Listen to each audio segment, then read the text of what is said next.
All right, welcome back to the Diamond Connection. Now, of course, we are getting into seeds and systems on the Monday affair. And my guests today are Wilfred Miga and from PELUM Zambia and Omali Phiri from Zambia Alliance for Agroecology and Biodiversity. And of course, like I did say, we are talking seed systems and policy. So if you're a farmer, this, or thinking about it, this could be something you would much be wanting to pay attention to. And of course, seed systems are the vehicle in which farmers get food quality of seed for their new crops and the variety of that sort. Now, are there policies that hinge on seed systems in Zambia? And, you know, how do these policies influence the seed systems and the small scale for farmers in general? I'll start with you, Mr. Wilfred. Thank you. Good afternoon, and thank you for this giving me this opportunity. Mm-hmm. When we talk about seeds, firstly we want to look at seed. What seed is? Seed is the initiator of life. Yeah. It's the basic form that brings out life. And when you talk about seed as well, it's something that has the genetic material. It gives you what you are. And when we look at Zambia, we've got what we call two seed systems, two parallel seed systems. We've got the informal seed system and we've got the formal seed system. Mm-hmm. The informal seed system is the one that where we grow, where our small-scale farmers participate in. They grow their own seed, the traditional land races that are found everywhere. And then the informal seed system is the system that looks at the hybrid seeds, mm-hmm. Or most probably the formal seed system. The companies, the seed co and all those are participating in the formal seed system. In Zambia, we've got the laws. Of course, the laws are there. They recognize both systems, the formal and informal seed system. Okay. But however, you find that the informal seed system has no supporting framework or supporting policies that make it to be functional, unlike the formal seed system. The formal seed system is so organized, very functional, and there is so much support in terms of policies. But the informal seed system, it only recognizes that there is the informal seed system, but there is no supportive framework, legislative framework that makes it function. So, and actually in Zambia currently we don't have a seed policy in place. We are working, we are banking on the agriculture policy that has some components of the seed. So currently there is no policies. Yeah. What benefit would these policies have, to the farmers and to their seed especially, or to the growth of their seed? When we talk about policies, we are talking about statements, we are talking about laws or specific principles or standards and procedures that govern that particular system or that sector. Mm-hmm. And because we don't have a policy, we don't have a seed policy in place, there is very little that is, the policies, the agriculture policy mainly looks at the formal seed system. So, but like I said earlier on, that the informal seed system does not have any supportive frameworks that make it function. Mm-hmm. Yeah, so it makes it very difficult for our small-scale farmers to participate fully in the seed production system. Now, also, how will these systems also just influence, especially a small-scale farmer, Mr. Phiri? Okay, thank you very much for having given us this opportunity to be online. I think just like Mr. Miga has mentioned, looking at the policy framework is so much tilted towards the formal sector, and because of that, you discover that seed in itself, I think under the formal system that is being kept by the indigenous farmers, is actually looked at as grain and not seed in itself. Mm-hmm. So already you're seeing that bias that comes into our policy frameworks that we have now. So because of that, I think it brings a lot of pressure on our indigenous farmers, because them being told that what they grow is not seed but grain, that brings out a stereotype in the minds of the farmers. So because of that, most of the farmers are being forced to grow hybrid seeds or seeds that are under the formal system. Mm-hmm. So because of that, we are seeing, I think, a shift in the practice of our farmers. instead of them hinging so much on the informal seed system, which we call farmer-managed seed systems, they are so much tilted towards the hybrid seeds, and that hybrid seed, I think, requires so much for it to be grown. You see a farmer getting into buying fertilizer, buying chemicals, and buying hybrid seeds, and this has to be done year in, year out. But we are seeing the informal seed system that provides a farmer an opportunity to recycle their seed, an opportunity to use materials within their reach, an opportunity to use certain technology that can help fight pests. So you're seeing a farmer actually saving a lot of things. So this policy framework that we have now does not really encompass indigenous seeds. I see what you mean. Okay. Now, also, how good then does the space of these systems and policy bring now to the diversity of the seed itself? Are you able to like you've mentioned hybrid seeds? Is this a space that encourages even more hybrids or better seed development? Currently, if you look at the space that is available, or the whole seed sector, you find that it's favoring more of hybrid seed, and that has a negative effect on biodiversity. There's a negative effect on the amount of seeds that are available for the farmers, because you find that they are going for hybrids, and currently mainly the hybrids are the companies, the seed coals, the pioneers, the syngentas. Those are the companies that are producing, but then the farmers do not have that ability to grow their own seeds successfully, their own traditional seeds. And because of that, there are so many other policy, infringements that have made the farmers to concentrate on the hybrids at the detriment of the traditional seed. So which policies would you like to see implemented or changed as well to ensure that there is a balance between the traditional and the... I think firstly we want it to be good if we can have a standalone seed policy in Zambia. And that standalone seed policy should recognize both the informal and the formal seed system. That is number one.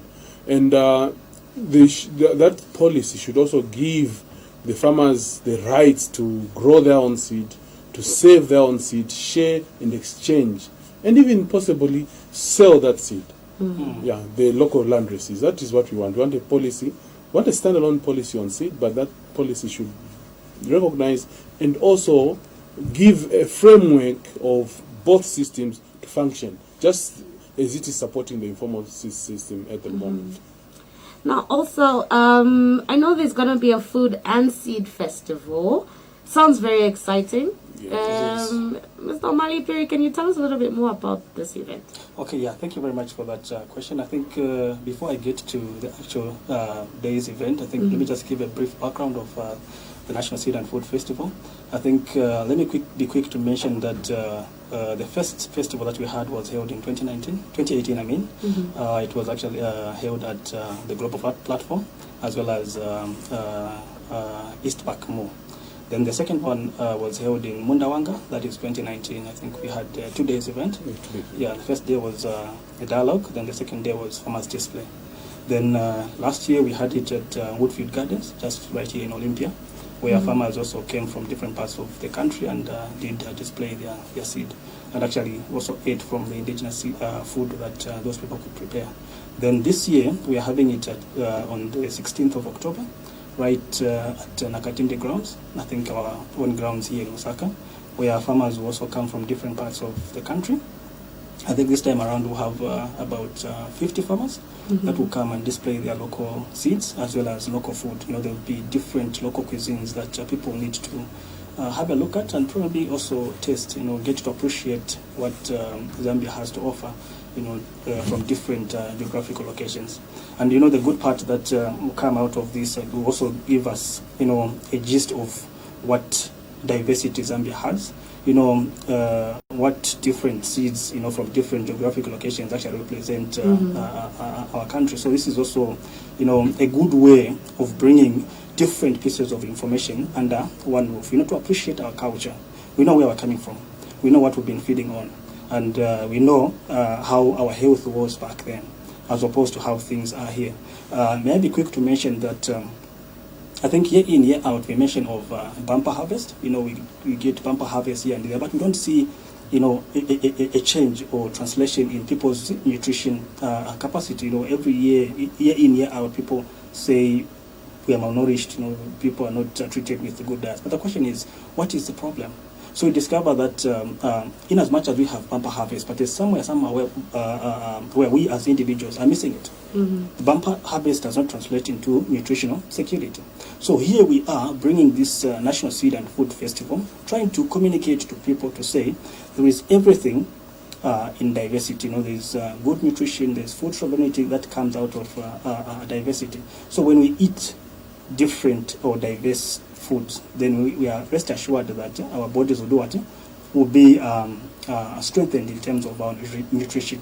So getting back to the issue of the bumper harvest, the reason why I mentioned this is that the announcement or pronouncements that come from there are usually focused on what? One commodity, and that is maize. So already that entails you that there's been so much support of what? Monocropping. But the National Seed and Food Festival is bringing out the aspect of variety. We are promoting diversity. A farmer is not supposed to focus on monocropping, because once you do that, the soils get damaged. Once you do that, you are assured that your family will be malnourished, because you don't have a variety of food that you can feed your family and the nation at large. Do you think Zambia is ready to diversify their menus away from Nshima? I think given the proper information, given good governance, and probably given resilient curriculums and policies, we're able to attend that. Because the challenge that has come in is that the way information is shared, there's been a lot of misinformation that has gone out there. People have been made to believe that you can only grow maize and maize alone. What about the other crops that we have? What is happening to our soil? Because the more you treat the soil with the same crop year in, year out, you discover that the soils are getting damaged. Then you're using more fertilizers and you're using more chemicals. And those chemicals, no one should cheat you. They remain in the crops that we eat. And eventually, the ripple effects are felt in human beings. I think you've heard of, just some simple science. There is what we call bioaccumulation and magnification. When some toxin is put in a certain food product, the impact is usually worse when it gets into the next consumer. So all these things are things that we need to be very careful with. Because when you look at the traditional seed and food festival, we are telling the people to say, instead of focusing on chemical use, is this science. It's not a new science. It's been there all along. You can use it, grow your crops, have healthy crops without using chemicals, without using synthetic fertilizers. Exactly. And maybe the other thing, maybe the other thing that I also wanted to mention is that during this same event, we'll have music that will, I think, shared by Roberto. Then we also have a live band by Explosion. Then we also have a kids play. We are telling the people out there that this is not just an event for monks, or is it people that are single. Even married people can come with their kids to just enjoy the event, because it's for each and every Zambian. And that's what I was about to get to, just to understand who your main stakeholders for this event are. So I mean, you mentioned the married, the singles, and other people can come through their kids, but really, who is your target market for this event tomorrow? Actually, maybe just to draw you back a bit, I think Zambia should diversify. Because if you look at the rate of malnutrition or stunted growth that is within children that are under 5, is because we are really concentrating on a very slim, small diet in terms of diversity. Our nutrients have been so marginalized. We're not focusing on other nutritious foods. Coming to the stakeholders, I think our event is it's a public event. And we want people from all walks of life to come through and see what's the diversity, the richness of food, the richness of culture that is in Zambia. And we are encouraging policymakers especially to come. We want the policymakers to come and appreciate what is there. See the evidence, see that our traditional foods are there. It's only that we really need now to begin to think of how best we can popularize them. I mean, our forefathers used to grow a lot of our traditional food, but right now, if you go into the rural areas, you find that they've been so much brainwashed and they're really hell-bent into just growing in Shima, even in Shima, growing maize, even in soils that might not be accepting with the product. And you find that they're growing the hybrid maize, and they've done away with the traditional maize. If you look at the traditional maize, its properties, just look at the properties. It has got medicinal properties, it has nutritive properties.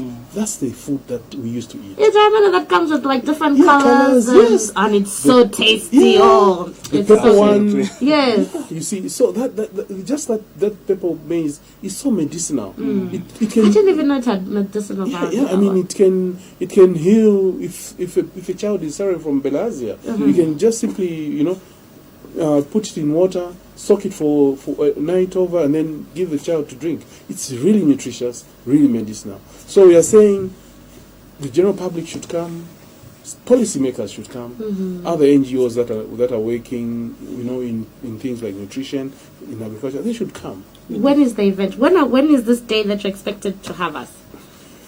We expect to have you guys on the 16th.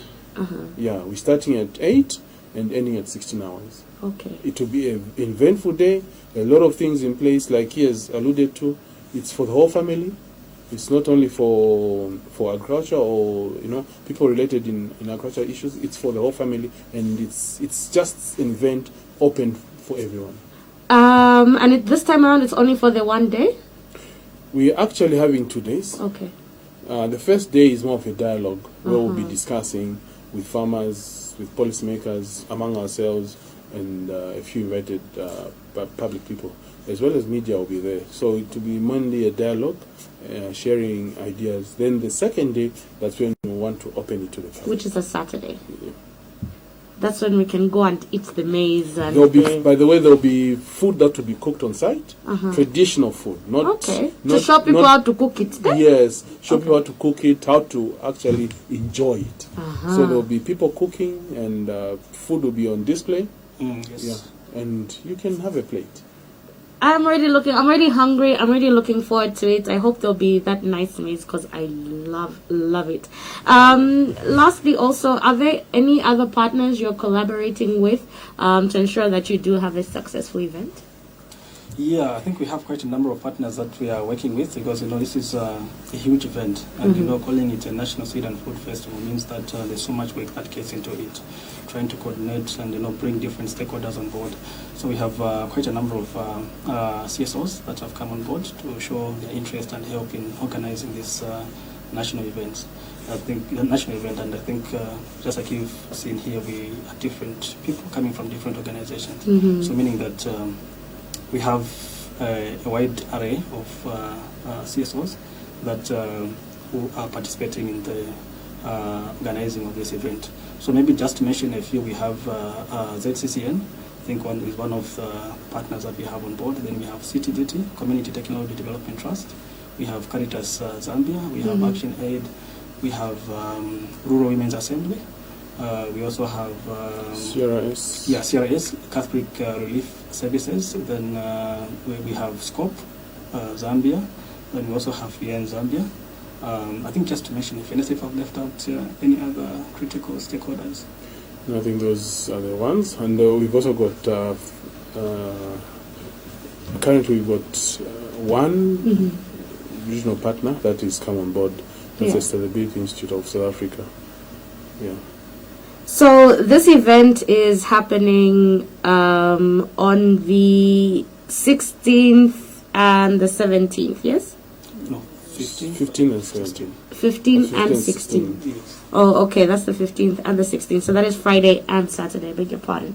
So, and there's no entry charge. It is free for everyone to come through? Yep.